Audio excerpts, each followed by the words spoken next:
फडणवीस सरकारचा काटकसरीचा mega plan, पुढील 6 महिने मोठा कार्यक्रम नाही, मोठे ताफे, हवाई प्रवासाला कात्री. फडणवीसांची बुलेटवरनं विधिमंडळात एंट्री, तर शिंदे इलेक्ट्रिक कारनं विधान भवनात.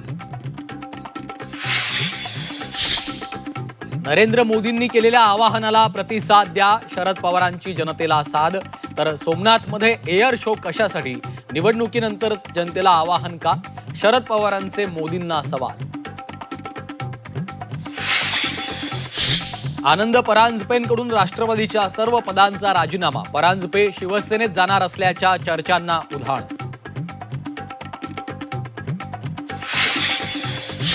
राष्ट्रवादी काँग्रेस पक्षावर सुनेत्रा पवार, पार्थ जय यांचीच पकड, आर्थिक व्यवहारांवरही पवार मायलेकांची पकड असल्याची सूत्रांची माहिती.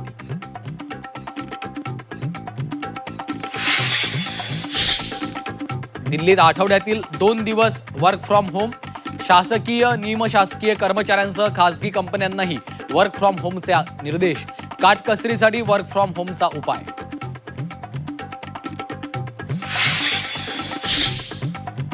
जिशान सिद्दीकींनी इंग्रजीतून घेतलेल्या शपथेनं वाद, जिशान सिद्दीकींना मराठीचं वावडं आहे का, मनसेचा सवाल.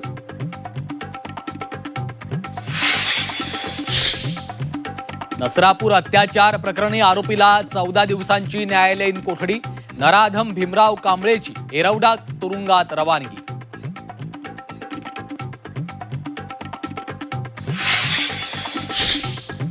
केंद्र सरकारकडनं साखर निर्यातीवर सप्टेंबर 2026 पर्यंत बंदी, साखरेचे भाव नियंत्रणात ठेवण्यासाठी केंद्र सरकारचा निर्णय, निर्यात बंदीमुळे ऊस उत्पादक शेतकरी हवालदिल.